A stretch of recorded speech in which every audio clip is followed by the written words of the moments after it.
आज संत चूडामणी महाराज, रेणुका माता आणि श्रीराम प्रभू यांच्या कृपेने या मंदिरामध्ये अक्षय तृतीयेच्या निमित्ताने आपण श्री भगवान परशुराम जयंती साजरी करतो आहोत. त्या निमित्ताने सेवा देण्याचा आणि भगवान परशुरामाच्या निमित्ताने काही सांगण्याचा योग इथे आलेला आहे. आज पुण्यपावन दिवस आहे. अक्षय तृतीया 3.5 मुहूर्तापैकी एक मुहूर्त आणि आजच भगवान परशुराम यांची जयंती, महात्मा बसवेश्वरांची जयंती, अक्षय तृतीया असा त्रिवेणी संगम आणि योगायोगाने मुस्लिमांचा रमजान हा सुद्धा सण आजच आलेला आहे. म्हणजे भारतातील, जगातील सर्वच जनता या पुण्यपावन दिनाच्या निमित्ताने चांगल्या प्रार्थना करत आहे, चांगले कार्यक्रम घेत आहे, मानवता धर्म वाढवण्याचा प्रयत्न करतो आहे. अशामध्ये भगवान श्री परशुराम यांच्या जीवनावर प्रकाश टाकण्याचा योग मी इथे पूर्ण करतो आहे. यदा यदा हि धर्मस्य ग्लानिर्भवति भारत अभ्युत्थानमधर्मस्य तदात्मानं सृजाम्यहम असं भगवान श्रीकृष्ण भगवद्गीतेमध्ये म्हणतात. गीतेच्या 4थ्या अध्यायात हा 7वा श्लोक आलेला आहे. धर्माला जेव्हा जेव्हा ग्लानी येते त्यावेळी मी या पृथ्वीवर युगायुगामध्ये अवतार घेतो आणि पुन्हा धर्माची स्थापना आणि अधर्माचा नाश करण्याचं काम करतो असं वचन भगवान श्रीकृष्ण देतात. आणि त्याच अनुषंगाने परशुरामांचा जन्म आहे किंवा परशुरामांचा अवतार आहे. वैशाख शुद्ध तृतीया म्हणजे आजचा दिवस गोरज मुहूर्तावर संध्याकाळच्या वेळी भगवान परशुरामांचा जन्म झाला रेणुका माता आणि ऋषी जमदग्नी यांच्या पुढे. हा दिवस चिरंजीव तिथी या अर्थाने सुद्धा वापरला होता. जे सप्त चिरंजीव आपल्याकडे झालेले आहेत त्या चिरंजीवांचं स्मरण केलं तर आपल्याला सुद्धा आयुष्य वाढून मिळतं असं मार्कंडेय ऋषींनी सांगून ठेवलेलं आहे. अश्वत्थामा बलिर्व्यासो हनुमानश्च विभीषणः कृप परशुरामश्च सप्तैते चिरंजीवी. अश्वत्थामा, बली, हनुमान, विभीषण, कृपाचार्य आणि परशुराम असे 7 चिरंजीव होऊन गेले. आणि या चिरंजीवांचं स्मरण जर केलं तर आपलं सुद्धा आयुष्य शतायुषी होतं असं म्हणतात. म्हणून यांचं स्मरण आजच्या दिवशी करावं किंवा रोज करावं.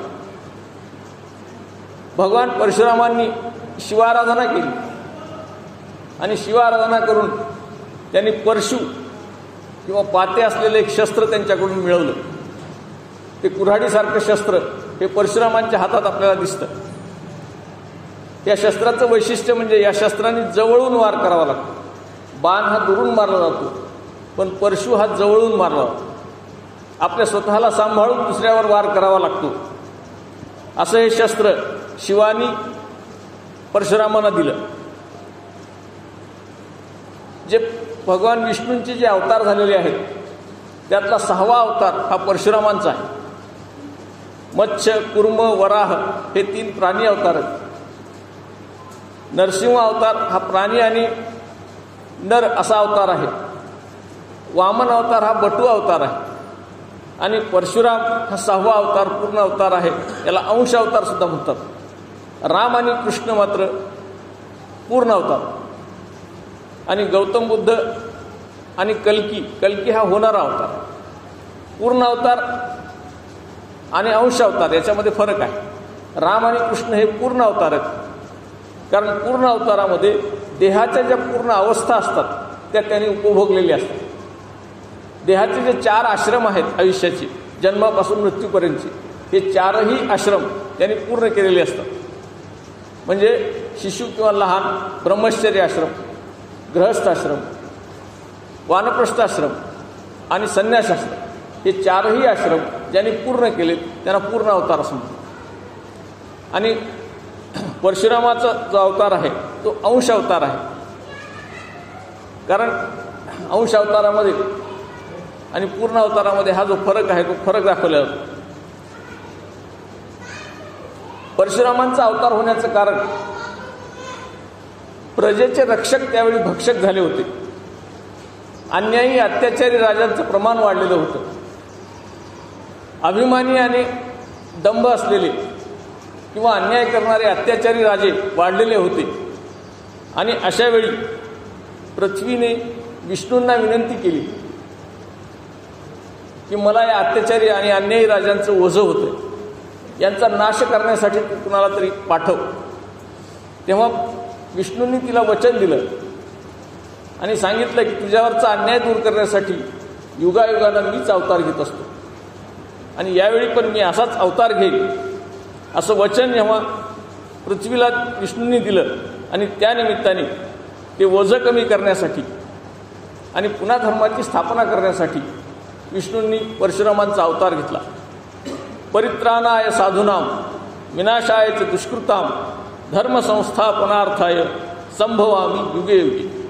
प्रत्येक युगामध्ये माझा संभव असतो किंवा मी अवतार घेत असतो, असं म्हणून गीतेच्या 4व्या अध्यायातला 8वा श्लोक भगवान श्रीकृष्ण युगायुगामध्ये मी कसा अवतार घेतो आणि कसं साधूंचं रक्षण करतो, परित्राणाय साधूनाम कसं धर्माचं रक्षण करतो, विनाशायचे दुष्कृताम दुष्टांचा नाश करण्यासाठी, रावणाचा कंसाचा नाश करण्यासाठी, हिरण्यकश्यपूचा नाश करण्यासाठी मी कसा अवतार घेतो हे स्पष्ट केलेलं आहे.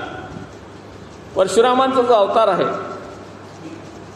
तो शरादपी शापादपी असा आहे. शरादपी म्हणजे शर बाण धारण करणारा क्षत्रिय योद्धा आणि शापादपी म्हणजे ब्राह्मतेजाने समोरच्याला शापाने जाळून सुद्धा टाकू शकणारा असा दोन्ही शक्ती असलेला अवतार हा परशुरामांचा अवतार आहे.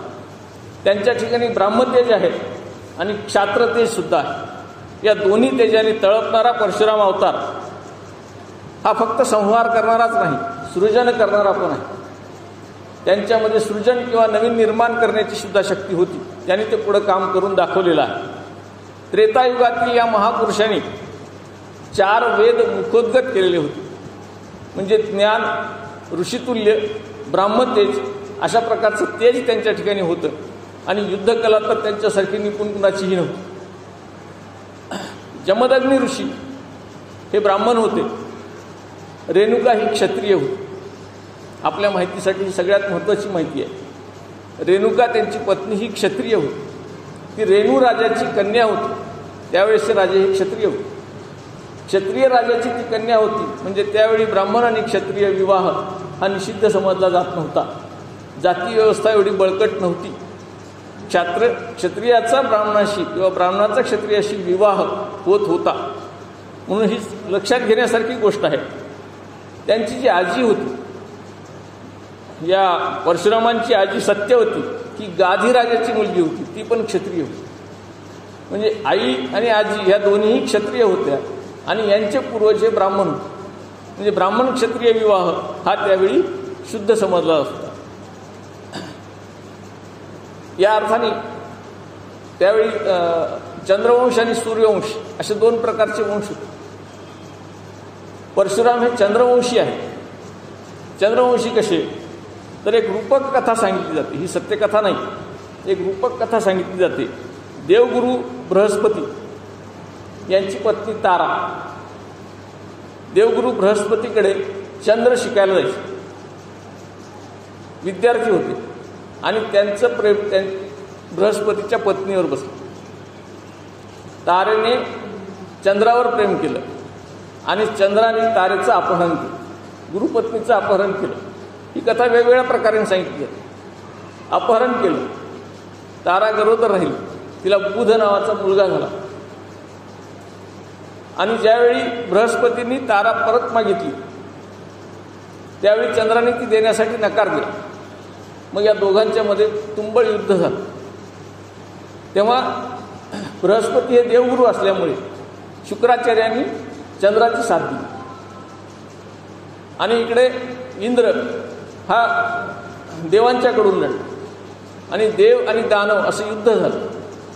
ह्या युद्धामध्ये दोघेही तुल्यबळ होते. बृहस्पती कमी पडत होते. त्यावेळी ते नारदाकडे गेले. नारदांनी ब्रह्मदेवांचं नाव सांगितलं आणि ब्रह्मदेवाने मध्यस्थी करून हा तंटा मिटवला आणि तारा ही परत बृहस्पतीला दिली. परंतु ती बृहस्पती घ्यायला तयार नव्हते. तेव्हा ती परत चंद्राकडे आली आणि तिला बुध नावाचा मुलगा झाला. हा हुशार होता म्हणून त्याला बुद्धिवान म्हणून बुध असं नाव दिलं गेलं. पण आपण जर अभ्यास केला तर आपल्या लक्षात येईल की चंद्र, बुध किंवा ग्रहमाला ह्या सगळ्यांचा इथे रूपक म्हणून वापर केलेला आहे. चंद्राच्या प्रकाशाने हा बुध प्रकाशित होतो म्हणून चंद्राचा मुलगा बुध असं सांगितलेलं आहे आणि ही रूपक कथा वापरलेली आहे. याला सत्यात मानून धर्माला नाव ठेवण्याचं काम बरेच लोक करतात, पण असं नाही आहे. तर हे या चंद्रवंशामध्येच पुढं भृगु ऋषी झाले. भृगु ऋषीचे मुलगा जमदग्नी झाले आणि जमदग्नीचा मुलगा परशुराम. अशा पद्धतीनं चंद्रवंशामध्ये परशुरामांचा जन्म आहे असं म्हटलं जातं. तर जमदग्नी जे आहेत त्यांची कथा ही ऐकण्यासारखी आहे. जमदग्नी हे सिद्ध पुरुष होते, ऋषी होते, अभ्यासू होते, विद्वान होते, परंतु शीघ्रकोपी होते. ऋषी परंपरेप्रमाणे शीघ्रकोपी होते, लगेच रागात यायचे. स्वयंवरामध्ये रेणुकेने त्यावेळी स्वयंवर रचले होतं. त्या स्वयंवरामध्ये रेणुकेने जमदग्नींची निवड केली. इतकं तेज त्यांच्याकडे होतं, इतकं त्यांचं ज्ञान होतं. आणि रेणुका ही राजघराण्यातली मुलगी, राजवाड्यात राहणारी मुलगी, यांच्याकडे त्यांची पत्नी म्हणून आश्रमात राहायला आली. हे वैशिष्ट्य. तिने राजभवनाचा त्याग करून आश्रमात राहण्याचं निवड केली. जमदग्नी हे उत्तम पिता होते, उत्तम ऋषी होते, उत्तम पती होते, आदर्श होते आणि खूप प्रकारच्या सिद्धी त्यांना प्राप्त होत्या. परंतु रेणुकेकडून एक वेळेस चूक झाली. रेणुका ही पाणी भरायला जायची, सोवळ्याचं वगैरे पाणी जे लागत असेल आश्रमामध्ये ती पाणी आणायला जायची. एक वेळेस ती सरोवरावर पाणी आणायला गेली असताना गंधर्व आणि अप्सरा यांची जलक्रीडा तिथे चालू होती आणि हिचं मन, रेणुकेचं मन त्याच्यामध्ये रमलं. त्या तिथं मन रमल्यानंतर ती तिथं थोडा वेळ घुटमळली, राहिली, थांबली. तिने त्या प्रणयक्रीडा पाहिल्या, त्या जलक्रीडा पाहिल्या आणि तिला थोडा वेळ झाला. अंतर्ज्ञानाने जमदग्नींनी ओळखलं की हिचा पतिव्रता धर्म आता कमी झालेला आहे किंवा हिचा पाय घसरलेला आहे. अधर्माकडे, स्वधर्म विसरून ती अधर्माकडे गेलेली आहे काही क्षणासाठी. ती जेव्हा परत आली त्यावेळी त्यांनी आपल्या सगळ्या मुलांना समोर बोलवलं आणि सांगितलं की ही पतिव्रता राहिलेली नाही, हिचा वध करा, हिचं शिर कापा. त्यावेळी जमदग्नींना 5 पुत्र होते. रुम्नवत, सुषेण, वसु आणि विश्वावसु ही त्यांची नाव. या 4ही पुत्रांनी, मोठ्या पुत्रांनी नकार दिला. आम्ही असं करू शकत नाही, आईची हत्या करू शकत नाही असं म्हणल्याबरोबर त्यांचं दगड झालं. ते दगड होऊन समोर पडले. इतका कोप जमदग्नींचा होता. आज्ञाभंग केली म्हणून त्यांचे दगड झाले. परशुराम समोर आले. परशुरामांनी पित्राज्ञा मान्य केली आणि आईचं शिर उडवलं. जमदग्नी खुश झाले, आनंदी झाले. माझी आज्ञा पाळलास म्हणून खुश होऊन त्यांना वर दिली आणि सांगितलं की तुला काय पाहिजे ते माग. त्यांनी 2 वर मागितले. पहिल्या वरामध्ये असं सांगितलं की हे जे मृत्यू पावलेले आहेत ते जिवंत झाले पाहिजे. त्याच्यामध्ये पुढं अजून आईला जिवंत करू शकत नाही असं एक कथा आहे. त्या कथेमध्ये मी जात नाही. परंतु 4 भाऊ जिवंत झाले पुन्हा आई जिवंत झाली. आणि दुसरं त्यांनी असं मागितलं की आत्ता जी घटना घडली आपल्यासमोर की आईचा वध झालेला आहे, भावांचा वध झालेला आहे, हे जेव्हा जिवंत होतील तेव्हा त्यांना हा प्रसंग आठवला नाही पाहिजे. म्हणजे पित्याबद्दलचं त्यांचं प्रेम कमी नाही झालं पाहिजे असाही वर मागितला. हे दोन्ही वर मागितले आणि परशुरामांनी या दोन्ही वरातून 2 गोष्टी साध्य केल्या. एक, पहिला जो वर मागितला त्या वराप्रमाणे वात्सल्य भावनेचा पुनर्जन्म केला. आपल्या आईबद्दलची, भावाबद्दलची जी वात्सल्य भावना होती त्याचा पुनर्जन्म केला आणि वध केला, तो वासना इच्छेचा वध केला. आईला मारून टाकलं म्हणजे तिची जी वासना होती ती वासना मारून टाकली. वासना मारली म्हणजे तिला जे आठवू नये असं सांगितलं होतं तेच होतं की वासना मारून टाकली आणि वात्सल्य जागं केलं. 2 वरातून असं त्यांनी एक मोठं काम तिथे केलेलं आहे. परम सद्गुरू गजानन महाराज यांनी परशुरामाच्या अवताराची एक काव्य लिहून ठेवलेलं आहे. अतिशय सुंदर काव्य. परशुराम का जन्मले याचं वर्णन त्यांनी या काव्यामध्ये केलेलं आहे. कोणी न उरला शास्ता, कोणी न उरला शास्ता महासंकट पातले. कोणी न उरला शास्ता महासंकट पातले म्हणजे त्यावेळेसचे राजे शास्ते हे योग्य नव्हते म्हणून जनतेवर, जनता जनार्दनावर महासंकट आलं. लुटावे कोणी मारावे ऐसे सर्वत्र जाहले. लुटावे कोणी मारावे ऐसे सर्वत्र जाहले. अन्याये सोडली सीमा धाके विश्व थरारले. इतका धाक, इतका दरारा निर्माण झाला होता अन्यायाचा की हे विश्व पूर्ण थरारलं होतं. जयांनी राज्य राखावे, ज्यांनी राज्य सांभाळायला पाहिजे, जनतेचा सांभाळ करायला पाहिजे, घोर कर्मा प्रवर्तले. असे राजे घोर कर्म, वाईट कर्म करायला प्रवर्तले. ऐसा समय पाहून जन्मला अंश विष्णूचा. असा अन्याय पाहून विष्णूचा अंश अवतार हे परशुराम त्यावेळी जन्मले. मग त्यांच्या अवताराची पुढची जी कथा आहे ती अशीच आहे. भृगूच्या वंशी, पवित्र भृगूच्या वंशी सुपुत्र जमदग्नीचा अंश विष्णूचा, असं त्याचं वर्णन गजानन महाराजांनी करून ठेवलेलं आहे.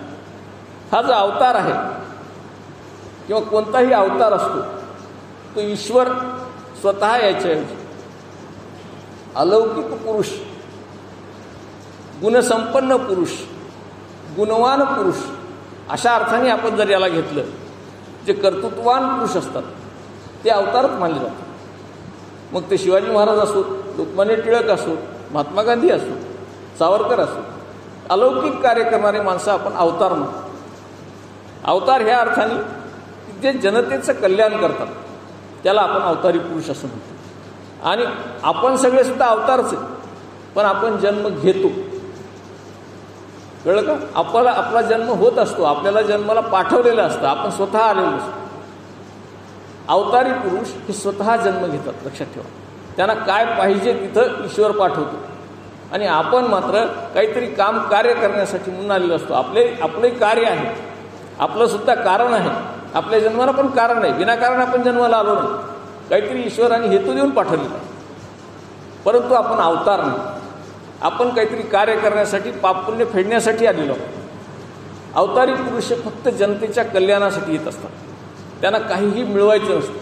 त्यांचं पुण्य पाप हे अगोदरच होऊन गेलेलं असतं आणि ते फक्त जनते कल्याणासाठी आलेले असतात, म्हणून त्यांना अवतारी पुरुष असं म्हणतो. जमदग्नी ऋषींचा आश्रम होता आणि तिथं अनेक मुलं शिकायला होती. ऋषींच्या आश्रमामध्ये पूर्वी मुलं शिकायला राहायची. एके दिवशी अशी परिस्थिती आली की त्यांच्याकडे खायला काहीच नाही. भुकेनं मुलं तळमळत होती आणि मग जमदग्नींना वाईट वाटलं. त्यांनी ब्रह्मदेवाची आराधना केली आणि ब्रह्मदेवानी त्यांना कामधेनू दिली. कामधेनू ही गाय. कामधेनूचा अर्थ तुम्ही त्याच्यापुढे जे मागाल ती तुमची इच्छा ती पूर्ण करते. मग त्यामुळे काय झालं की जमदग्नी ऋषीच्या आश्रमात मुलांची सोय झाली, जेवायची व्यवस्था झाली. त्यांना काय लागतं ते सगळं, जे जे काही दूध लागेल, दही लागेल, अन्न लागेल, फक्त आज्ञा केली की कामधेनू सगळं द्यायची. आपण कल्पवृक्ष ऐकलेला आहे. कल्पवृक्षाच्या खाली बसून आपण जी कल्पना करतो ते आपल्या समोरून उभं राहतं. भूक लागली जेवायला वाढा म्हणलं की जेवणाचं ताट येतं, झोप येले अंथरण टाका म्हणलं की कॉटसहित अंथरण येतं. एखादं आपल्याला काही वस्तू पाहिजे असेल, बंगला पाहिजे असेल, घर पाहिजे असेल, काही पाहिजे असेल, जे तुम्ही मागाल, सोनं मागाल, भूताखेताची जरी कल्पना केली तर ते पण समोर येते. असा कल्पवृक्ष असतो, चिंतामणी असतो. चिंतामणी समोर आपण ज्या ज्या चिंता बोलतो त्या चिंता सगळ्या दूर करण्याचं काम चिंतामणी करतो, म्हणून गणपतीला चिंतामणी म्हणतात. चिंता दूर करणारा, दुःख दूर करणारा. तशी कामधेनू दिली आणि त्या कामधेनूच्या साह्याने मग त्या दिवशीपासून जमदग्नी ऋषींच्या आश्रमामध्ये सगळ्या सोयी होत्या. मुलांना कुठलाही त्रास होत नव्हता.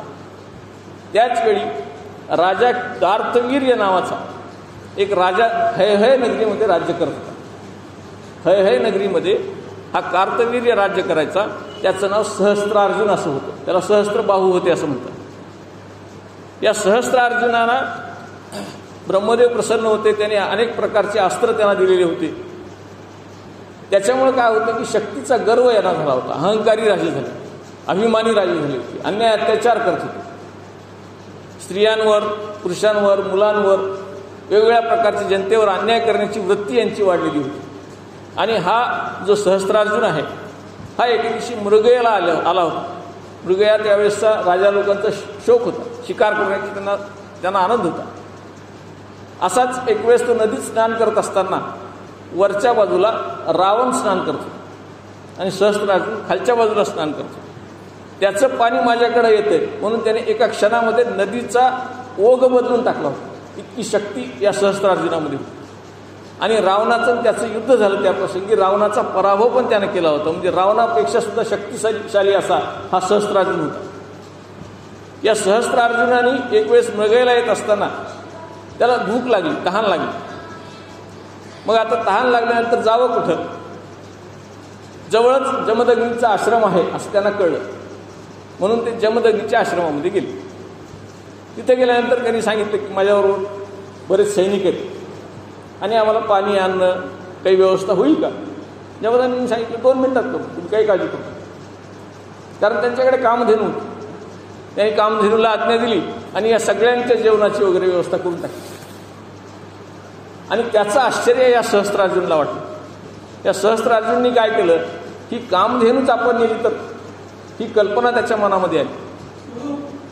हे ब्राह्मण आहेत, शीघ्रकोपी आहेत, ऋषी आहेत, असं करू नका असं सहकार्याने सांगून सुद्धा ते ऐकले नाही. आणि त्यांनी कामधेनू पळवून नेली. कामधेनू पळवून नेली. परशुराम त्यावेळी नव्हते आश्रमामध्ये. परशुराम आले. त्यांनी पाहिलं की आपली कामधेनू नेलेली आहे. परशुराम लागलीच गेले. त्यांनी सहस्त्रार्जुनावर आक्रमण केलं.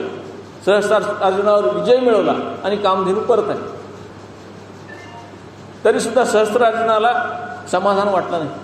त्याला वाटलं आता याचा बदला घ्यायला पाहिजे. एके दिवशी सहस्त्रार्जुनाची मुलं असंच मृगया करत आली. परत त्या आश्रमात गेली आणि त्यांनी जमदग्नीचा विरोध असताना जमदग्नीलाच ठार केलं. त्यांचा वध केला आणि कामधेनू नेली. आई छाती बडवून घ्यायला लागली. रेणुका माता छाती बडवून घ्यायला लागली, शोक करायला लागली.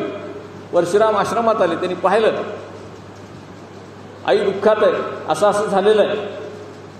त्यांनी तिथंच एक शपथ घेतली, प्रतिज्ञा केली, जेवढ्या वेळा माझ्या आईने छाती बडवलेली आहे तेवढे क्षत्रिय मी मारल्याशिवाय परत येणार नाही, तेवढ्या क्षत्रियांचा मी संहार करणार, अशी शपथ घेतली. आणि 21 वेळा आईने छाती बडवली म्हणून 21 माजलेले क्षत्रिय होते, अन्यायी अत्याचारी क्षत्रिय होते, राजे होते. त्यांचा वध केला, सहस्त्रार्जुनाचा वध केला आणि आईची प्रतिज्ञा पूर्ण केली किंवा आईचं दुःख दूर केलं. आणि सगळ्याच क्षत्रियांना मारून टाकलं. की पृथ्वी 21 वेळा निक्षत्रिय केली. हे जे समज आहेत हे सगळे चुकीचे. जे अन्यायी अत्याचारी राजे होते त्यांचा वध केला आणि एकट्या परशुरामाने केला. सैन्यबळ नव्हतं, एकटे परशुराम आणि त्यांचं सैन्यबळ ह्या सगळ्यांचा वध करण्याचं काम परशुरामाने केलं. परशुरामाच्या परशुनी केलं. परशुरामाचं मूळ नाव भार्गवराम असं आहे. राम हे नाव आहे. त्यांना जेव्हा शिवानी हे परशु दिला त्यावेळेस त्यांनी परशु धारण केला म्हणून त्यांचं नाव परशुराम पडलेलं आहे. या परशुरामांनी जे युद्ध केलं क्षत्रियांशी, त्याच्यामध्ये सगळे क्षत्रिय मारला गेले नाही. ह्याचं उदाहरण म्हणजे त्याचवेळी अयोध्येमध्ये राजा दशरथ राज्य करत होता, तो क्षत्रिय होता. विदेहामध्ये जनक राजा राज्य करत होता, तो पण क्षत्रिय होता. दशरथ आणि जनक यांना परशुरामाने हात लावला नाही किंवा परशुराम त्यांना मारायला गेलेले नाही. अनेक क्षत्रिय त्यावेळी पण जिवंत राहिले. 21 वेळा निक्षत्रिय केली असा नाही, 21 क्षत्रियांचा जे अन्यायी अत्याचारी होते अशांचा वध करण्याचं काम हे त्यांनी केलेलं आहे. हे वध केले कशासाठी? ब्राह्मण क्षत्रिय किंवा परशुराम आणि क्षत्रियांचं युद्ध झालं कशासाठी? याची 3 मुख्य कारणं. एक पहिलं कारण, धेनू गाय जी कामधेनू होती तिचं हरण केलं. हे जर केलं नसतं तर युद्ध झालंच नसतं, पहिलं कारण. दुसरं कारण, त्यावेळेचे राजे हे स्त्रियांचा छळ करायचे, स्त्रियांचं हरण करायचे. अशाच राजांचा त्यांनी नाश केलेला, अशाच राजांचा त्यांनी वध केलेला आहे. आणि तिसरं कारण, जमदग्नीसारख्या ऋषीचा वध केला. अशा ऋषीचा वध केला या 3 कारणामुळे, ऋषीचा वध केला, स्त्रियांचा वध केला आणि धेनू पळवून नेली, कामधेनू पळवून नेली, या 3 कारणासाठी ब्राह्मण क्षत्रिय त्यावेळेस युद्ध झालेलं आहे. आणि ह्या ब्राह्मण क्षत्रिय नाही, अन्याय अत्याचाराविरुद्धच आहे. ते ब्राह्मण होते, क्षत्रिय होते याला महत्त्व नाही. कुणीतरी काहीतरी परशुरामाला ब्राह्मण ठरवून, दोषी ठरवून किंवा ब्राह्मण समाजाला दोषी ठरवून असा अर्थ नाही आहे. त्यावेळेसच्या अन्यायी अत्याचारी राजांना, क्षत्रियांना मारण्यासाठी ब्राह्मणाला शस्त्र हातात घ्यावी लागली असा त्याचा अर्थ घ्यावा लागतो. म्हणून परशुराम हे जे आहेत हे भीष्माचार्य, द्रोणाचार्य आणि महावीर कर्ण यांचे गुरु आहेत. धनुर्विद्येमध्ये पारंगत करण्याचं काम परशुरामांनी या तिघांनाही केलेलं आहे. द्रोणाचार्यांनी कर्णाला तो क्षत्रिय नाही म्हणून विद्या देण्यास नकार केला, धनुर्विद्या दिली नाही. तेव्हा द्रोणाचार्य काय केले, त्यांनी क्षत्रिय नाही म्हणून विद्या दिली नाही. आणि परशुराम हे ब्राह्मणाशिवाय विद्या देत नाहीत म्हणून कर्णाने काय केलं की परशुरामाकडे जाऊन ही विद्या ग्रहण केली. परंतु त्यांनी सांगितलं की मी ब्राह्मण आहे. खोटं बोलले, मी ब्राह्मण आहे असं सांगितलं आणि विद्या पूर्ण ग्रहण केली, पूर्ण आत्मसात केली. धनुर्विद्या आत्मसात तरबेज झाले. पण एके दिवशी परशुरामांना झोप आली होती आणि झोपेच्या अवस्थेत असताना त्यांनी कर्णाच्या मांडीवर डोकं ठेवून झोपलं. आणि योगायोगाने काय झालं की त्यावेळी एक भुंगा, कदाचित परीक्षा असेल, एक भुंगा आला आणि त्यांनी कर्णाची मांडी कुरतडायला सुरुवात केली. गुरुची झोप मोडेल म्हणून कर्णाने ते सहन केलं. रक्त वाहत होतं, रक्त वाहता वाहता परशुरामांच्या अंगाखाली आलं. त्यांना जाणीव झाली काहीतरी आहे आणि म्हणून त्यांनी उठून पाहिलं तर याची मांडी एक भुंगा कुरतडतोय आणि कर्ण आवाजसुद्धा काढत नाही किंवा दुःख करत नाही. त्यांना आश्चर्य वाटलं. त्यांनी विचारलं कर्णाला, तू आहेस कोण खरा हे सांग मला. तेव्हा त्यांनी सांगितलं की मी असं क्षत्रिय आहे, कारण एवढं दुःख हे ब्राह्मण सहन करू शकत. हा तू क्षत्रिय आहेस, मला खोटं बोललास, ही जी तू विद्या माझ्याकडून खोटं बोलून ग्रहण केलेली आहे ही विद्या तुला वेळेला कामाला येणार नाही असा शाप दिला. आणि म्हणून युद्धामध्ये शेवटच्या क्षणाला कर्णाला ती विद्या उपयोगाला आली नाही. म्हणून परशुराम हे या तिघांचेही गुरु आहेत, म्हणजे सर्वांचेच ते गुरु आहेत. एवढी युद्ध करून, क्षत्रियांचा नाश करून, क्षत्रियांचा वध करून त्यांनी पुन्हा ब्राह्मणत्व स्वीकारलेला. मुळात ते ब्राह्मण, काही कारणासाठी त्यांनी क्षत्रियत्व स्वीकारलं आणि ते कारण संपल्यानंतर त्यांनी पुन्हा ब्राह्मणत्व स्वीकारलेलं आहे.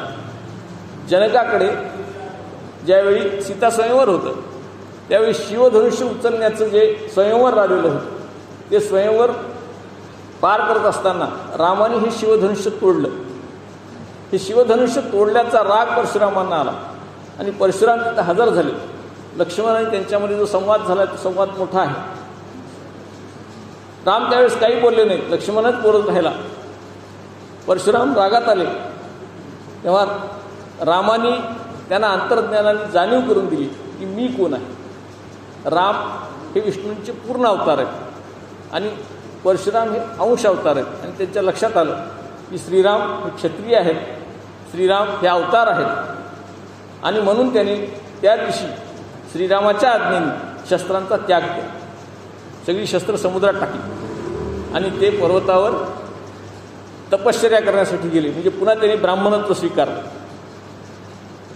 म्हणून रामाचा अवतार झाल्यानंतर परशुरामांनी आपला अवतार क्षत्रिय अवतार संपवला. हे अवतार जे असतात मी सांगितल्याप्रमाणे अवतार हे जन्म घेतात. म्हणजे त्या स्वतः त्यांना जिथं पाहिजे तिथे जन्माला येतात. लोक कन्यासाठी येतात आणि आपण मात्र काही कार्य करण्यासाठी जन्म घेत असतो. आपण अवतार असतो पण अलौकिक कार्य करू शकत नाही. याच्यासाठी हरिपाठामध्ये ज्ञानेश्वरांनी 15वी ओवी लिहिली आहे. एक नाम हरी द्वैत नाम दुरी अद्वैत कुसरी विरळा जाणे समबुद्धी घेता समान श्रीहरी शमदमावैरी हरी झाला सर्वाघटी राम देहादिही एक सूर्यप्रकाशक सहस्त्रदर्शनी ज्ञानदेवाची हरिपाठ नेमा मागिले या जन्मा मुक्त झाला. या ओवीचा अर्थ किंवा या अभंगाचा अर्थ मला सांगायचा नाही. त्याच्यासाठी आपण स्वतंत्र वेळ हरिपाठावर आपण स्वतंत्र प्रवचन. मला फक्त इथल्या शेवटच्या ओळीचा अर्थ ज्ञानदेव स्वतः काय म्हटले त्याचा अर्थ फक्त घ्यायचा आहे. ज्ञानदेवा चित्ती हरिपाठ नेमा. नियमाने ज्ञानदेवाच्या चित्तामध्ये हरिपाठ किंवा हरिचिंतन असल्यामुळे मागील या जन्मी मुक्त झालो. मी म्हणजे मागच्या जन्मात मी मुक्त झालो. मला मुक्ती तेव्हाच मिळालेली आहे. मुक्त झालो याचा अर्थ तो ईश्वराशी एकरूप होत असतो. त्याला पुनर्जन्म नसतो. जो असा ईश्वराशी एकरूप होतो मोक्ष याचा अर्थ पुन्हा पुनर्जन्म नाही. अद्वैत होतं त्याचं. द्वैत संपतं. तो वैकुंठवासी होतो. वैकुंठामध्ये हरीशी एकरूप होतो. परंतु ज्ञानेश्वर पुन्हा जन्माला का आले? तुकाराम पुन्हा जन्माला का आले? संत तुकारामांनी जन्म घेतला, संत ज्ञानेश्वरांनी जन्म घेतला, संत एकनाथांनी जन्म घेतला. हे अगोदर मुक्त झालेले सगळे हे लोककल्याणासाठी आले. त्यांना ईश्वरांनी त्यांच्या कामासाठी पाठवलेलं आहे. ज्ञानेश्वरांनी अवतार घेऊन इथं लोककल्याणाचं कार्य केलं. ज्ञानेश्वरीसारखा महान ग्रंथ, अमृतानुभवासारखा महान ग्रंथ आपल्याला दिला. हरिपाठासारखे ग्रंथ दिले. चांगदेव 65 सारखे ग्रंथ दिले. एकापेक्षा एक सुंदर रचना करून त्यांनी चमत्कार केले. त्या चमत्काराकडे बघू नका. चमत्कार हे फक्त काही विशिष्ट काळासाठी असतात. त्यांनी जे 700-800 वर्ष आपल्याला जन्मोजन्मी पुरेल असं जे करून ठेवलेलं आहे त्याला म्हणतो. हरिपाठ का करावा हे ज्ञानेश्वरांनी सांगितलेलं आहे. तर त्यांनी जो अवतार घेतला तो असा जनकल्याणासाठी घेतला. तुम्हाला आम्हाला मोक्ष देण्यासाठी घेतला. मी मोक्ष मिळवलाय तर तुम्हाला मोक्ष मिळाला पाहिजे. आणि तुम्हाला जर या मार्गावर यायचं असेल तर या हरिपाठाच्या मार्गाने या, ज्ञानेश्वरीच्या मार्गाने या, चांगदेव 65च्या मार्गाने या, अमृतानुभवाच्या मार्गाने या, गाथेच्या मार्गाने या, एक भागवताच्या मार्गाने या. तुम्हाला ज्या मार्गाने येता येईल तो मार्ग तुम्ही तिथं अवलंब करा आणि माझ्या पाठीमागे या असं ज्ञानेश्वर सांगतात किंवा तुकाराम महाराज सांगतात. आणि म्हणून त्यांनी मानवरूप धारण केलेलं आहे. हे संत त्याच्यासाठी अवतार घेतात. आणि या अवतारामध्ये आपण आत्तापर्यंत परशुरामांनी केलेलं जे संवार कार्य आहे त्याच कार्याचा फक्त आपण विचार केला. परशुरामांनी केलेलं सृजनात्मक कार्य, विधायक कार्य, समाज कल्याणकारी कार्य, लोक कल्याणकारी कार्य, रयत कल्याणकारी कार्य जे केलेलं आहे त्याचा पण आपण अभ्यास करणार आहोत. शेवटच्या टप्प्यामध्ये आपल्याला भगवान परशुरामांनी केलेल्या या कार्याचा आढावा घ्यायचा आहे. भगवान परशुरामांनी शस्त्र टाकून दिली आणि लोककल्याणाचं काम हातात घेतलं. कोकणामध्ये एक बाण मारून 400 योजने 400 मैल असं काहीतरी त्यांनी समुद्र मागे सरकवला आणि कोकणाची निर्मिती केली. रेणुका मातेचं नाव हे कंकना असं पण आहे आणि त्या नावावरून त्यांनी कोकण प्रांताची निर्मिती केली आहे. त्याला कोंकण असं म्हणतो आपण. 7 बाण मारले आणि 7 कोंकण निर्माण केले. या सौराष्ट्रापासून कन्याकुमारीपर्यंत म्हणजे आजचा गुजरात आणि कन्याकुमारी खाली दक्षिण टोक इथंपर्यंत जे कोकण पसरलेलं आहे ते 7 विभागात आहे. 7 बाण मारले आणि 7 कोकणाची निर्मिती केली. तिथं भूमिपूजन केलं आणि आदिवासींची वस्ती केली. आदिवासी जमातीला वस्ती करून दिली. तिथली नगररचना ही आदर्श होती आणि मंदिरांचं निर्माण केलं. प्रत्येक आदिवासी वस्तीमध्ये मंदिराचं निर्माण केलं आणि बाणाने पाण्याची व्यवस्था केली. बाण मारले आणि 2 बाणामध्ये 2 सरोवर निर्माण केले, एक बाणगंगा सरोवर आणि दुसरं रामतीर्थ सरोवर. म्हणजे फक्त वस्तीत निर्माण केली नाही, आदिवासींचं पुनर्वसन केलं, त्यांच्यासाठी मंदिरं बांधली, त्यांच्यासाठी घरं बांधली, त्यांच्यासाठी चांगली नगरं बांधली आणि तिथे चांगल्या प्रकारची शेती त्यांनी निर्माण करून दिली. आग्नेय आशियामधून समुद्रातून एक फळ वाहत येत होतं. ते फळ पाहिलं, जे आजचं नारळ आहे, खोबर आणि पाणी असलेलं फळ, त्यांनी त्या फळाची लागवड केली आणि तिथे नारळ शेती निर्माण केली. कोकणामध्ये नारळ शेती ही परशुरामांनी आणली आहे. ते फळ समुद्रातून वाहत येत असताना त्याची लागवड करून त्यांनी नारळाची शेती निर्माण केली. त्यावेळी चांगली पिकं येत होती आणि काही दिवस हे केल्यानंतर त्यांनी आपलं अवतार कार्य पूर्ण केलं आणि सांगितलं की मी आता परत तपश्चर्या करायला जाणार आहे. कारण हे चिरंजीव आहेत, लक्षात ठेवा. परशुराम हे चिरंजीव आहेत. मग त्यांनी परत सांगितलं की मी आता तपश्चर्याला जाणार आहे. तुमची सगळी व्यवस्था करून दिलेली आहे, या आदिवासींची सगळी व्यवस्था केलेली आहे, चांगल्या प्रकारची शेती निर्माण केलेली आहे. मी चाललो, तपश्चर्या करतो, परंतु जर तुम्हाला काही गरज वाटली तर मला परत बोलवा, आवाहन करा, मी परत येईल आणि तुमची मदत करेन. काही कामच पडलं नाही बरेच दिवस, परंतु लोकांना थट्टा करावीशी वाटली आणि परशुरामाला त्यांनी आवाहन केलं की या, आमचं काम आहे. काहीही गरज नसताना बोलवल्यामुळे शीघ्रकोपी लगेच कोपले, शाप दिला की इथून पुढे या जमिनीमध्ये पीक उगवणार नाही, म्हणून कोकणमध्ये पीक येत नाही, पीक उगवणार नाही असा शाप दिला. मग लोकांना पश्चाताप झाला, त्यांनी परत विनंती केली आणि मग त्यांनी उशाप दिला की पीक शोधा, मिळेल. आणि मग तिथली जी जमीन होती पूर्ण, ती जमीन लोकांनी जाळली, भूभाग जाळला सगळा आणि त्याच्यामध्ये जे खाली उरलं ते साळ उरली न जळतं आणि साळ तिथं उगवली आणि पुढं फक्त साळीची शेती, भाताची शेती कोकणामध्ये व्हायला लागली. नारळ आणि भात शेती हे 2च प्रकारची शेती तिथं होत होती. त्यांनी अनेक प्रकारचे यज्ञ केले. अश्वमेध यज्ञातून त्यांना बरीच भूमी, जमीन मिळाली. ती जमीन त्यांनी कश्यपांना दान दिली आणि समुद्रातून वाहत येणारे 60 प्रेत एकत्र जमा केले आणि त्यांना संजीवनी दिली, त्यांना जीवदान दिलं. 60 प्रेतांमध्ये प्राण फुंकण्याचं काम परशुरामांनी केलं. एवढं महान काम करणारा, वेगवेगळ्या युगामध्ये वावरणारा हा महापराक्रमी अवतार, याचा अभ्यास किंवा याचं चरित्र हे आपण वाचलंच पाहिजे, हे आपण अभ्यासलंच पाहिजे. आणि आपल्या जातीपातीची जे बंधनं आहेत किंवा जातीपातीचे जे आपले ग्रह आहेत, हे सगळे ग्रह काढून टाकले पाहिजे. आणि फक्त एकच लक्षात ठेवलं पाहिजे की अधर्माच्या विरुद्ध धर्माची लढाई असते, अन्यायाच्या विरुद्ध न्यायाची लढाई असते, असत्याच्या विरुद्ध सत्याची लढाई असते आणि त्याच्यामध्ये हे असे अवतार कार्य करणारे लोक जन्म घेत असतात. म्हणून ही जयंती जी आपण साजरी करतो, ती बसवेश्वरांची असो किंवा परशुरामांची असो, ही जयंती साजरी करत असताना त्यांनी जे कार्य केलं, त्यांचं जे चरित्र आहे, त्या चरित्राचा अभ्यास हा मुख्य उद्देश आहे. परशुरामांच्या चरित्राचा अभ्यास हा मुख्य उद्देश आहे आणि त्यांच्या चरित्राचा अभ्यासाच्या निमित्ताने आपलं अध्यात्मचिंतन होतं. कृष्णाचं असेल, भीष्माचं असेल, रामाचं असेल किंवा अर्जुनाचं असेल, या निमित्तानं नाव निघतं सगळ्या विभूतींचं आणि अध्यात्माचं चिंतन होतं. आणि विशेष सगळ्यात मोठी गोष्ट म्हणजे संघटन होतं. आपण या निमित्ताने इथे 50-50 माणसं एकत्र आलो आहोत. कशासाठी आलो आहोत? तर परशुरामाचं चरित्र वाचून कुठलं तरी विध्वंसक कार्य करायचं आहे, कुणाबरोबर तर लढाई करायची आहे, इतर समाजाबद्दल आपल्याला काहीतरी द्वेषभावना पसरवायची, असा उद्देश नाही.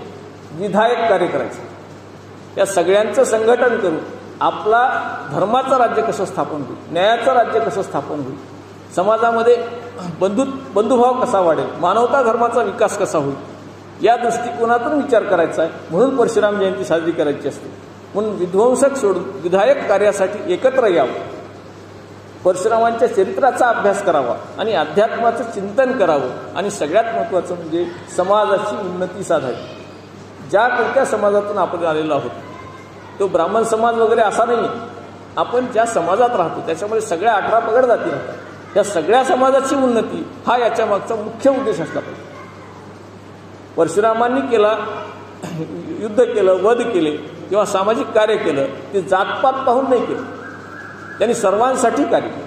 बसवेश्वरांनी सर्वांसाठी कार्य केलं. असं कार्य आपल्याला करता यावं आणि त्यानिमित्ताने आपण सगळ्यांनी एकत्र यावं, याच्यासाठी परशुरामांची जयंती साजरी करायची असते.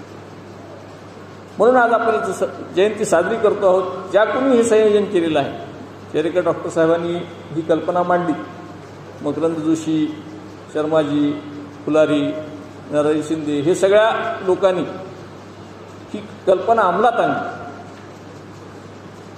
अनंत काशीकर, अनिकेत काशीकर, बापूराव शिरूरकर काका, हे सगळे याच्यामध्ये सामील झाले.